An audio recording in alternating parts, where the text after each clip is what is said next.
Putra Pandu, saudara-saudaramu itu menantangku untuk bertarung melawan mereka. Karena itulah aku ajarkan mereka berempat sebuah pelajaran dari kemampuanku dan aku bunuh mereka. Bukan kau yang menciptakan air, termasuk tempat di mana air itu telah diambil. Lalu bagaimana kau bisa punya hak atas tempat ini, Raja para Yaksa? Mengambil air itu bukan kejahatan. Lalu kenapa kau sampai menghukum saudara-saudaraku itu?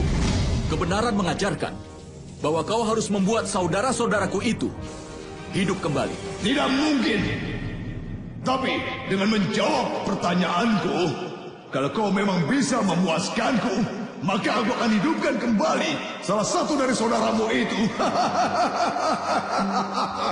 Setelah kematian keempat saudaraku, tidak mungkin bagiku untuk hidup lebih lama lagi.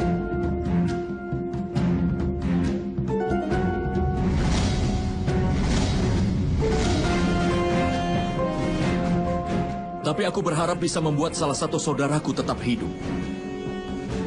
Karena itu aku akan gunakan kepandaianku untuk berusaha sebaik mungkin dan membuatmu merasa puas. Silahkan ajukan pertanyaanmu.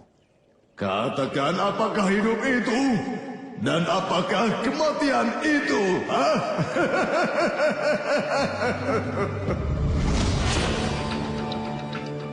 Berdasarkan Rigveda Raja para Yaksa, di dalam jantung, elemen yang kuasa, di sana terdapat keinginan untuk menghasilkan sebuah penciptaan sejak awal.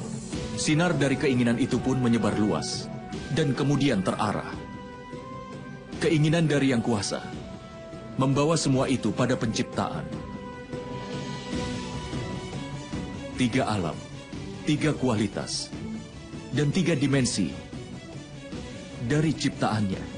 Banyak makhluk yang terlahir dalam hati Sang Kuasa. Setiap manusia dan elemen adalah Sang Kuasa itu sendiri, Tuan. Artinya, Sang Kuasa adalah kehidupan. Kalau hati manusia bisa mengerti ini, maka dia tidak akan pernah marah atau iri pada seseorang. Dia berjalan dalam kebenaran dan akan selalu menghargai keadilan. Itulah inti dari kehidupan. Lalu, apakah itu kematian Yudhistira? Hah? Katakan. Karena cinta, keegoisan, dan kemarahan manusia terhubung dengan yang lain, maka itu yang menjadikan ikatan. Karena keterikatan itu, manusia menganggap tubuhnya hidup, sementara kehancuran tubuhnya dianggap kematian. Tetapi seluruh dunia terlahir dari hati Sang Kuasa. Dan hanya dari hati Sang Kuasa saja itu akan berakhir. 2 orang pergi menggunakan jalan yang sama. Bisa berjalan bersama untuk beberapa waktu. Tapi kemudian mereka akan terpisah. Pada saat itulah mereka akan merasakan bahwa orang lain tersebut telah bertemu dengan kematian. Tapi kenyataannya, kedua petualang itu sedang di jalan yang sama. Begitu juga apa yang kita sebut dengan kematian adalah jarak belaka yang memisahkan di antara 2 manusia. Selama dunia masih ada, tidak ada manusia yang benar-benar bisa bertahan. Lalu bagaimana seseorang bisa bertemu kematian? Artinya Raja para Yaksa, Sang Kuasa adalah dunia, dan dunia adalah kehidupan. Kematian hanya ilusi belaka. Hanya ilusi. Luar biasa, Yudhistira. Kau telah memberikan kepuasan pada pertanyaanku itu. Karena itu, aku akan menepati janjiku dan menghidupkan salah satu adikmu untuk kembali hidup. Mintalah untuk kehidupan dari orang yang paling kuat di dunia ini. Kalau Bima yang hidup, tidak akan ada satupun musuh yang bisa mengalahkanmu. Hanuman yang dahsyat akan melindungi kerajaanmu.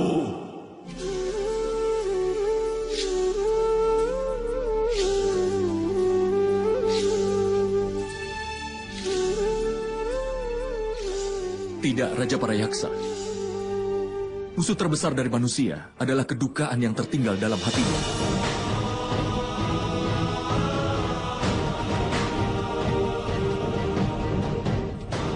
Kalau ketiga adik-adikku ini tetap mati, Lalu bagaimana Bima bisa melindungiku dari musuh yang bernama kedukaan?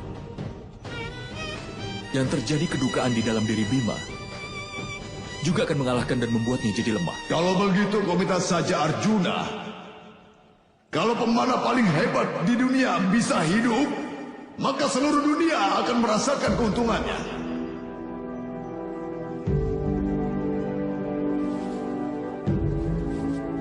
Aku kenal Arjuna, Raja Parayaksa.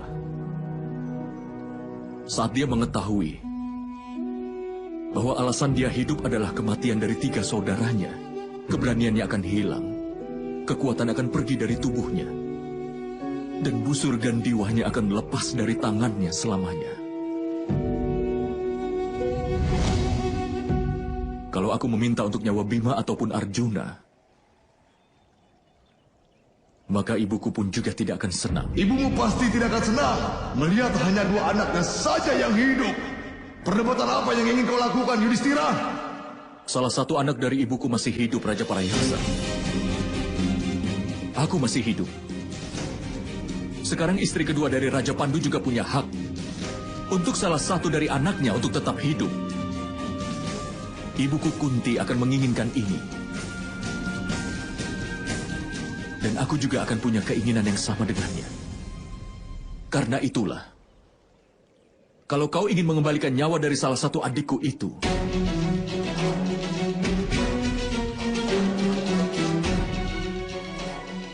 maka berikanlah itu pada adikku Nakula.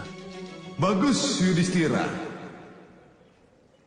Aku merasa senang.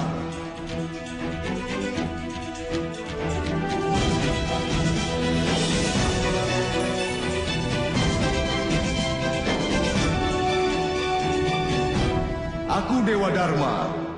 Aku yang memberikan Kunti dan Pandu doa untuk bisa memilikimu.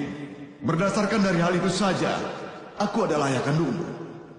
Dan aku merasa sangat bangga pada putraku sendiri. Aku akan menghidupkan kembali semua adikmu sekarang.